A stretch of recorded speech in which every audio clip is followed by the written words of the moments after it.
Bonjour et bienvenue sur RTI 1. Il est 13 h partout en Côte d'Ivoire, l'heure de votre journal. Les régions de Touba et de Boundiali abriteront chacune une centrale solaire pour augmenter la capacité énergétique de la Côte d'Ivoire. Ces mots sont du Premier ministre Amadou Gon Coulibaly qui les a prononcés depuis Washington DC au terme d'une signature de convention entre SFI, la Société financière internationale et la Côte d'Ivoire. La tuberculose est déclarée problème de santé publique depuis 2018 en Côte d'Ivoire. Le programme national de lutte contre la tuberculose se bat autant qu'il le peut pour annihiler la maladie. Il vient de réaliser une étude sur la TB-lampe, une technique innovante, performante à implémenter dans le cadre du diagnostic de la tuberculose. Les députés britanniques siègent exceptionnellement ce samedi pour une session extraordinaire consacrée au vote sur le Brexit. Et c'est peut-être donc l'heure de vérité à Westminster, car si l'accord révisé de Boris Johnson est approuvé, le pays sortira bel et bien de l'UE. S'il est rejeté, le Premier ministre n'aura d'autre choix que de demander un report du Brexit à l'UE. La Côte d'Ivoire entend augmenter sa capacité énergétique. Et bientôt, 2 centrales solaires verront le jour et ce sont les régions de Touba et de Boundiali qui abriteront les installations. L'annonce a été faite depuis Washington DC par le Premier ministre Amadou Gon Coulibaly au terme d'une signature de convention entre la Société financière internationale et la Côte d'Ivoire. Des mots qu'il a prononcés au micro RTI 1 d'Adama Koné. La Côte d'Ivoire s'illumine depuis Washington, la capitale américaine. 2 centrales solaires seront bientôt construites au nord du pays. La Société financière internationale SFI du groupe de la Banque mondiale et la Côte d'Ivoire ont signé à cet effet une convention lors des assemblées annuelles du FMI et de la Banque mondiale. Le Premier ministre Amadou Gon Coulibaly est clair sur le projet.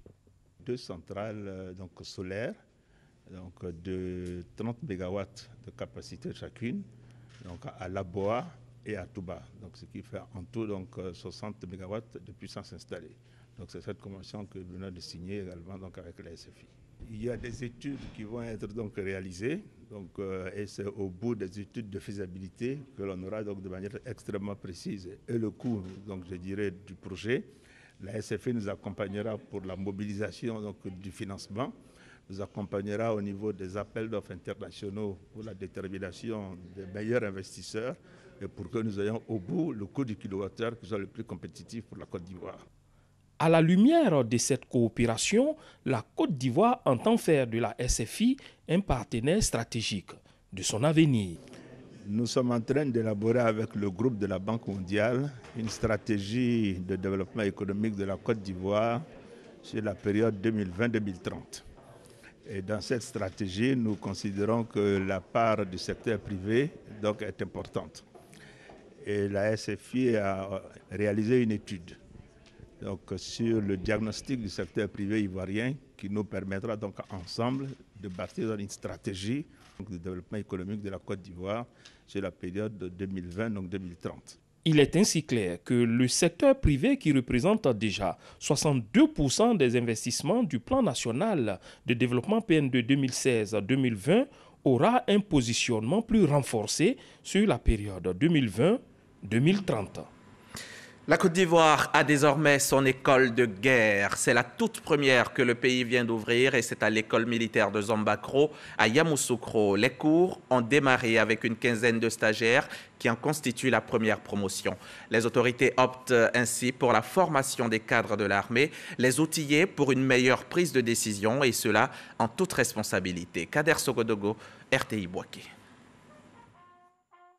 L'école de guerre est devenue une réalité en Côte d'Ivoire. Pour la haute hiérarchie militaire, cette école vient pour s'adapter à l'environnement changeant avec la mondialisation. Une donne qui révèle la périlleuse nécessité de formation chez les officiers supérieurs. Se former pour assumer certaines responsabilités dans la chaîne de commandement. En prenant part au cours inaugural à l'école des forces armées de Zambakro, le ministre d'État, ministre de la Défense, Ahmed Bakayoko, a rappelé la vision du chef suprême des armées de doter la Côte d'Ivoire d'une armée forte avec des hommes certes équipés, mais bien formés. La défense nationale sera à ce prix. Les armées reposent sur trois grands piliers. Et d'abord les hommes qui constituent ces armées-là. Qui sont-ils? Comment ils sont recrutés? Quelles sont les aptitudes? Quelle est la qualité de ces hommes? La qualité des hommes dans une armée peut faire la différence avec une autre armée. Ensuite, il y a la formation, qui est essentielle, qui pour moi, après les hommes, est véritablement le deuxième pilier. Et quand je regardais au détail les modules de formation, même des soldats de rang, des sous-officiers, je peux comprendre que si un militaire est bien formé, au bout, on a vraiment un citoyen de qualité, on a un agent du développement, on a un homme d'une très grande rigueur et d'une très grande discipline. Si véritablement tout ce qui est écrit dans les manuels sont exécutés et qu'il y a une véritable appropriation par les militaires de ces acquisitions-là. Ensuite, il y a les moyens.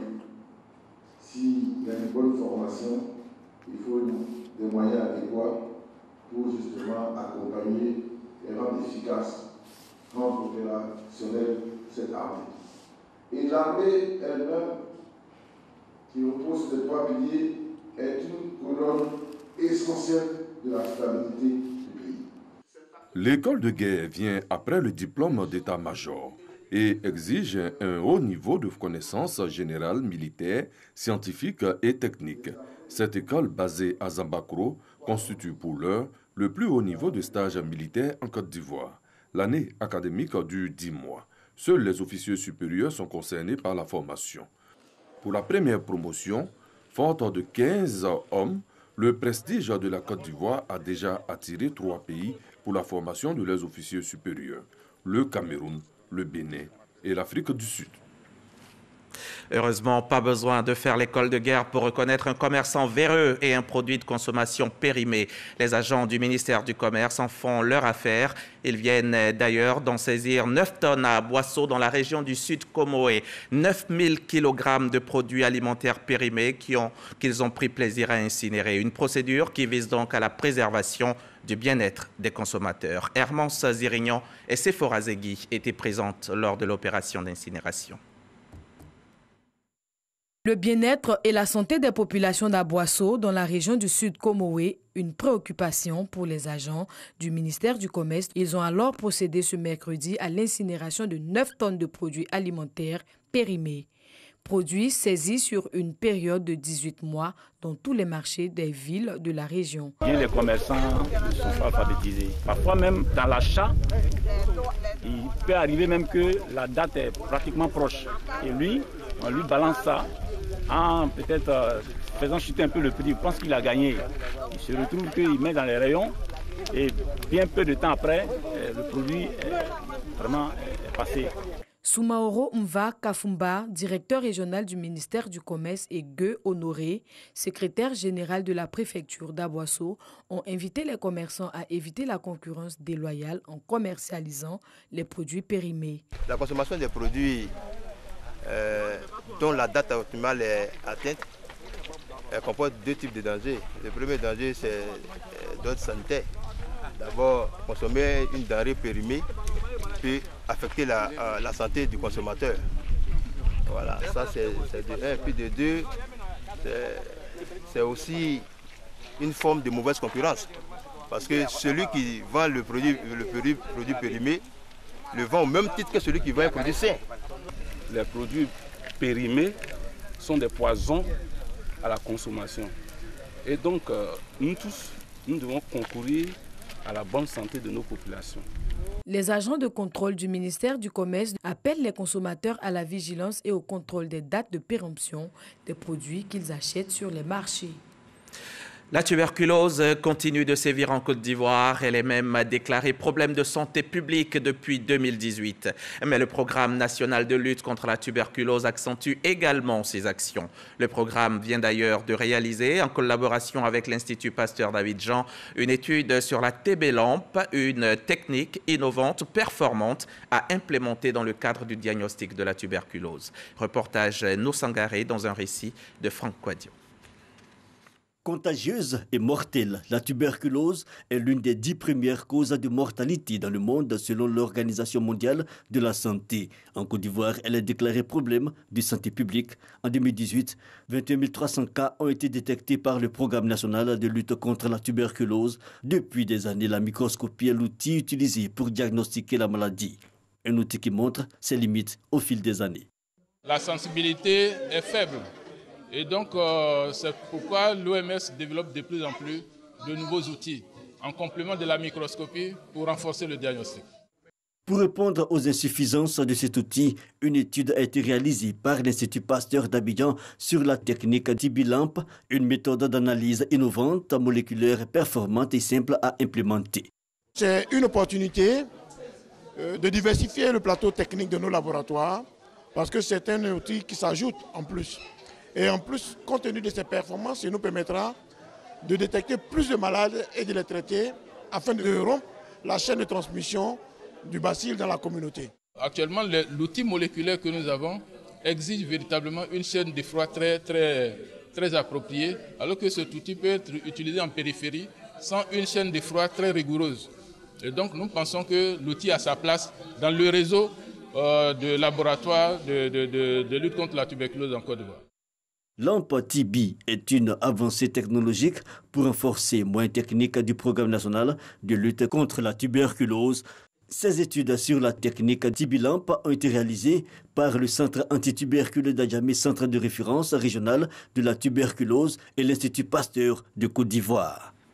La tuberculose continue de tuer. 1 million de personnes décèdent chaque année de son fait dans les pays du Sud. En Côte d'Ivoire, il faut freiner son avancée. C'est à cela que s'attelle le PNLT. Pour accentuer la sensibilisation, le programme vient de réaliser un téléfilm pour tenter de lever les tabous autour de la maladie, éduquer les parents et surtout la jeunesse. Théodore Zozo, Ouattara Amadou Walter. Plus de 1400 décès sur 21 300 malades de tuberculose en Côte d'Ivoire pour l'année 2018. 21 307 cas d'infection enregistrés en 2017. Seulement une baisse de 7 malades. Le Programme national de lutte contre la tuberculose et ses partenaires adoptent de nouvelles stratégies d'approche afin de réduire significativement le nombre de nouvelles contaminations et de décès causés par la maladie. Des sensibilisations de proximité des élèves et étudiants à travers des conférences sur le thème « La jeunesse face à la tuberculose » et des projections de films à Abidjan sont prévues. Il est important de diffuser les vraies informations sur la maladie. Nous pensons que le téléfilm est véritablement le créneau pour donner ces informations. Dans ce téléfilm, nous traitons tous les symptômes de la tuberculose, les causes, les conséquences. On explique également les signes auxquels une personne qui a la tuberculose est exposée. La tuberculose se transmet par voie respiratoire. Il faut donc se couvrir le nez et la bouche en cas d'éternuement ou de toux. Le risque de contamination est plus élevé chez les personnes atteintes du VIH, du diabète, de cancer ou qui prennent des médicaments réduisant leur capacité de lutte contre les infections. Faire en sorte que les jeunes et les adolescents de Côte d'Ivoire aient la bonne information sur toutes les maladies, particulièrement la tuberculose, afin qu'ils soient d'abord eux-mêmes acteurs de la prévention, mais surtout être le relais des programmes que nous sommes auprès des parents. Selon le PNLT, une personne qui tousse pendant plus de 2 semaines, intensement fatiguée avec une perte de poids involontaire, une fièvre et des sueurs nocturnes doit se rendre dans un centre antituberculeux. 47% des tuberculeux enregistrés en Côte d'Ivoire résident à Abidjan. Cette campagne ira jusqu'en fin 2020. On referme ici le chapitre santé de cette édition. Cette question à présent, comment se porte le parc national de la Comoé? Les parties prenantes dans la gestion du parc se sont réunies récemment pour faire le bilan des activités menées au 2e trimestre de l'année. Ils se disent globalement satisfaits en dépit des quelques difficultés rencontrées. Reportage avec notre correspondant dans la région, Herman Niamia. Avec un taux d'exécution de 58,76% contre 55,29% pour le 2e trimestre, le bilan des activités du plan d'opération du Parc national de la Comoé pour le troisième trimestre est jugé relativement satisfaisant. Réunis dans le département de Kong pour cet atelier, les parties prenantes dans la gestion du parc national de la Comoé ont passé en revue toutes les activités qui ont été menées depuis le début de cette année 2019. Cette rencontre a été l'occasion pour les participants d'exposer les difficultés rencontrées dans l'exécution des projets afin d'apporter ensemble des mesures correctives. Le lieutenant-colonel Roger Kwadwo-Yao a au cours de ses travaux exhorté les communautés locales à plus de collaboration pour réduire dans certaines zones du parc les poches d'agression liées à l'orpaillage et autres activités proscrites. On constate dans certaines zones vraiment des poches d'agression, surtout pour les questions d'orpaillage. C'est le lieu vraiment de conjuguer nos efforts pour qu'on puisse réduire vraiment à un strict minimum les agressions au niveau du parc. La protection d'un parc de la taille de celle de la Comoé n'est pas une tâche aisée, a reconnu le lieutenant-colonel Roger Kwadwo-Yao.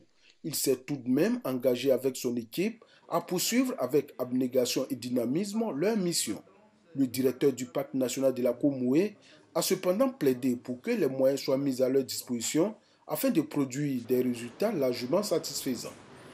On va à présent parler autonomisation de la femme. La secrétaire d'État chargée de l'autonomisation de la femme est allée visiter la coopérative des femmes d'Abobo. C'est à Brofodoumé, dans la commune d'Alépé. Elle est allée s'enquérir de l'état d'avancement de leurs activités, car ces femmes ont eu à bénéficier d'un fonds en vue d'entreprendre des activités génératrices de revenus. On retrouve Astou Touré. Sur ce site d'environ 3 hectares, ces femmes munies de machettes et de dabas débarrassent leurs champs des mauvaises herbes. L'ambiance est bon enfant. Venues d'horizons divers, ces femmes ont créé cette coopérative agricole grâce au fonds femmes du ministère de la Femme, de la Famille et de l'Enfant. 6 millions de francs CFA, c'est la somme qu'elles ont reçue. Lorsque nous avons eu cet argent, chacune a un peu donné. Et c'est en collectivité que nous avons fait le champ. Mais le peu qui est resté là, nous sommes installés. Il y a des vendeurs sur les marchés, il y a des coiffeurs, il y a des couturières. Nous avons travaillé sur 3 hectares, cultiver le manioc, le maïs. Pour s'enquérir de l'état d'avancement de leurs activités, une convive peu ordinaire s'est invitée aux travaux champêtres. Cette visite aux allures festives a permis à Belmont Dogo de s'imprégner de leur réalité et les encourager à l'entrepreneuriat. Les femmes travaillent mieux la terre que les hommes et les femmes ont besoin d'avoir des espaces pour mieux cultiver l'agriculture. Et nous repartons satisfaites. Mais nous sommes venus dire, surtout au moment, que le gouvernement de la République, via le programme social du gouvernement, entend mettre la femme au centre de son action. Et nous sommes venus leur transmettre ce message, à leur dire qu'elles ne sont pas délaissées pour compte, mais elles ont du prix aux yeux du gouvernement. Formation, commercialisation et transport des produits sont entre autres les besoins exprimés par la coopérative des femmes d'Abobo. Nous avons besoin de formation. Nous avons besoin des médecins pour nous visiter. Le cancer contre l'utérus et le sein, ça ravage, ça tue. Aussi, plein de nos femmes ne sont pas lettrées. Nous avons besoin des gens pour nous former, pour que chacune sache écrire et lire. La coopérative des femmes d'Abobo a été créée en 2001. Elle regroupe 100 femmes.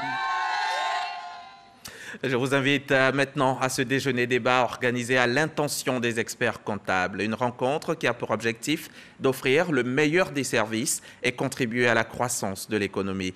C'est à l'initiative de l'Institut panafricain des professionnels de comptabilité. Le témoignage de Frédéric Oulaï et Kolo Koulibaly.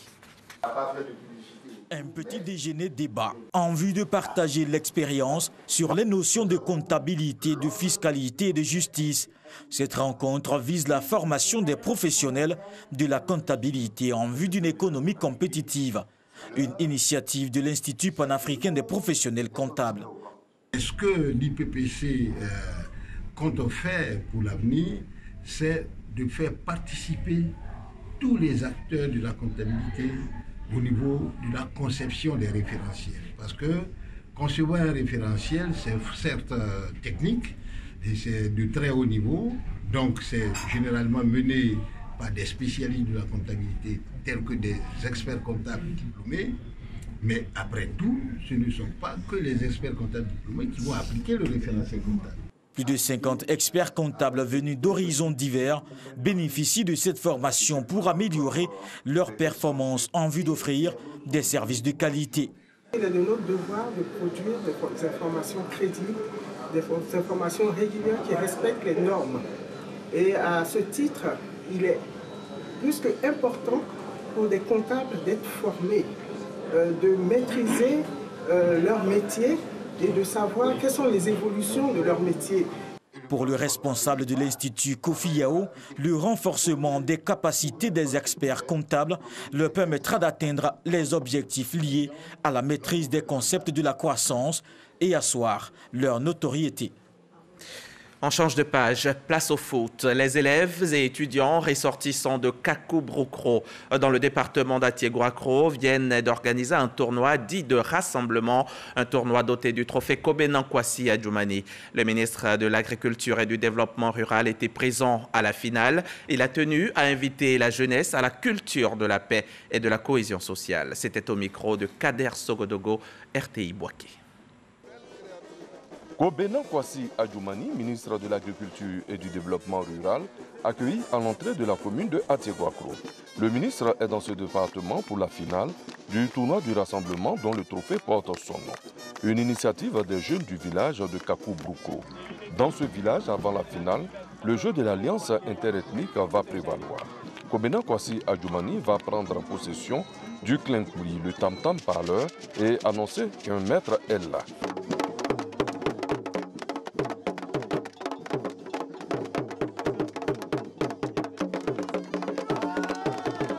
Sur l'aire de jeu, FC Warriors en bleu et FC Bluetooth en vert, après 2 mi-temps de 30 minutes chacune, n'ont pu se départager 0-0. C'est au tir au but que Bluetooth FC va s'adjuger le trophée du rassemblement. Une réussite pour les organisateurs. Le parrain du tournoi, le ministre Adjoumani, a rappelé à cette jeunesse l'impérieuse nécessité de demeurer dans la paix et en paix. Le président et le premier ministre veulent que la jeunesse soit au centre de toutes les actions de développement en rapport avec le social. Ils mettent également les femmes au centre de ce développement. Donc quand je viens, que je vois les jeunes engagés, quand je viens, que je vois des femmes engagées autour des chefs, je me dis quelque part que ce défi-là va être relevé. Le tournoi, qui était à sa première édition, va s'étendre à tous les villages d'Atiéguakro lors de la deuxième édition en 2020. Autre région, autre tournoi de football, mais un même objectif, la paix et la cohésion sociale. Antoine Nizako, le coordonnateur régional du mouvement Génération Gagnante dans le Haut-Sassandra, était ce week-end à Minya, à 5 km de Daloa, où il a parrainé des matchs de foot pour resserrer les liens entre les populations. Clément Boko, de retour de Daloa.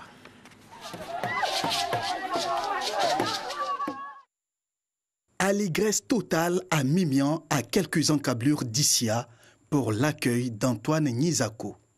Le coordonnateur du mouvement Génération Gagnante dans le Haut-Sassandra y est pour parrainer une finale de football. Sur le terrain, 2 équipes sont aux prises, Niembois et Mimian. Au bout de plus de 90 minutes de jeu, les 2 formations se tiennent en échec. 0 but partout. La coupe ne revient à aucune d'elles du fait de l'insuffisance du temps. Une autre rencontre de football est programmée à une date ultérieure. Après Mimia, le cap est mis sur Zakwa, village situé à 5 km de Daloa. Ici, les localités de Wandagué et Tapégué s'affrontent. Le village de Tapégué l'emporte par 2-1, au grand bonheur des populations, heureuses de la tenue de ce rendez-vous sportif dans leur localité. Nous ne participerons même pas dans cette coupe. Mais grâce à M. Nizako, cette finale a son apothéose à Zakwa. On est resté orphelin. Nizako Antoine, qui est un homme de développement, est venu nous égayer. Pour le coordonnateur régional de Génération Gagnante, l'heure est à l'union entre les filles et fils du Haut-Sassandra à travers le sport. C'est cette convivialité dans le développement. Partout, on peut gagner. C'est pour ça que Génération Gagnante peut donner sa pierre dans l'édifice de la Côte d'Ivoire qui se veut émergente aussi par le sport. D'autres rencontres sportives sont prévues dans le Haut-Sassandra à l'initiative d'Antoine Nizako, coordonnateur régional de Génération Gagnante, un mouvement politique qui a pour but d'impulser le développement dans toutes les régions du pays. C'est un acte à saluer et c'est à Biancouma que ça se passe. Les populations de Santa viennent d'offrir à leur sous-préfet un logement moderne doté de toutes les commodités. Les clés lui ont été remises dans une ambiance festive, une cérémonie festive en présence de notre reporter Douadé Lazer. Le chef central de la sous-préfecture de Santa reçoit les clés du logement du sous-préfet de la circonscription. Un don de Robert Zédé-Goyeko, cadre de Santa, en vue de permettre au sous-préfet de vivre dans des conditions adéquates dans l'exercice de ses fonctions. Il va dormir paisiblement. Il aura donc la force de bien faire son travail. Qui va profiter? Ce sont nos parents. Ils font des enfants. Il faut leurs extraits. Nous-mêmes, nous avons souvent quelques difficultés d'extrait. Quand on vient et que le commandant est disponible, je pense que c'est bon pour nous. Il faut qu'on se mette ensemble pour faire avancer notre canton. Le coût des travaux de construction, 45 millions de francs CFA. Une contribution saluée à sa juste valeur par les bénéficiaires. Il fait plusieurs choses. Ce n'était pas facile, mais il a tenu. Et ce grand jour est arrivé. Je motive les cadres à venir s'unir pour qu'on puisse développer la sous-préfecture de Santa. C'est ce cri de cœur que je leur lance et qu'ils viennent nous aider parce que nos parents en bénéficieront. Le sous-préfet actuel, quand il est arrivé, son premier combat, c'était de faire de sorte qu'il y ait la cohésion entre les cadres. C'est dans la cohésion qu'on peut faire quelque chose. Mais si nous sommes dispersés, ça ne nous avance pas. Je suis très content. Je ne sais même pas comment je vais parler. Vraiment, ce qu'il a fait là. Moi, je vois dans ma main, je ne sais même pas. Je veux voir que nos frères qui sont à Basse-Côte là, ils n'ont qu'à venir faire comment il a fait. Un seul doigt, il ne travaille pas. C'est la main qui travaille. Un cadre qui bâtit une demeure, une résidence de cette envergure avec toutes les commodités, je crois qu'on ne peut pas cracher là-dessus. Franchement, c'est un grand pas. C'est un grand pas qui a été fait. Vous voyez la dimension même déjà de la cour, l'espace. Ce n'est pas à moi-même de lui dire merci. Mes patrons viendront. Monsieur le préfet viendra lorsque la procédure arrivera à son terme pour officiellement réceptionner le bâtiment. En ce moment, je pourrai l'intégrer. La sous-préfecture de Santa, nouvelle boucle du cacao, de la région du Tongpi, souffre encore du manque d'infrastructures socio-économiques telles que les routes, l'électricité, l'eau courante, l'école et centres de santé. Des infrastructures qui peuvent permettre à la sous-préfecture d'amorcer son développement.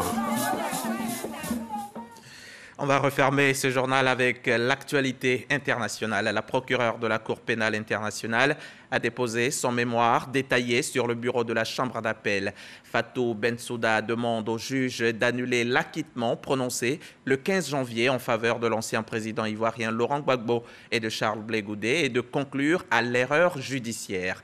Si les juges devaient accepter, Laurent Gbagbo et Charles Blé Goudé ne seraient donc pas innocentés. Ils resteraient soumis à la possibilité d'un autre procès pour les mêmes faits, que ce soit devant la CPI ou devant d'autres juridictions, comme par exemple en Côte d'Ivoire. Après avoir arraché un accord sur le Brexit auprès de l'Union européenne jeudi, reste à savoir si cet accord a des chances d'être validé par les députés britanniques ce samedi. Le Premier ministre Boris Johnson a besoin de rallier 320 députés pour le faire adopter, mais il ne dispose que de 287 députés conservateurs. Et le jeu est très serré pour ce qui apparaît comme le vote de la dernière chance pour les Brexiteurs, car les 10 députés nord-irlandais du DUP, le parti unioniste démocrate, allié de son gouvernement conservateur, minoritaire, ont annoncé qu'ils voteront contre. Ce 13h est déjà fini, mais on se retrouve demain à la même heure avec le même plaisir. Merci de choisir notre antenne et bon week-end sur la chaîne qui rassemble.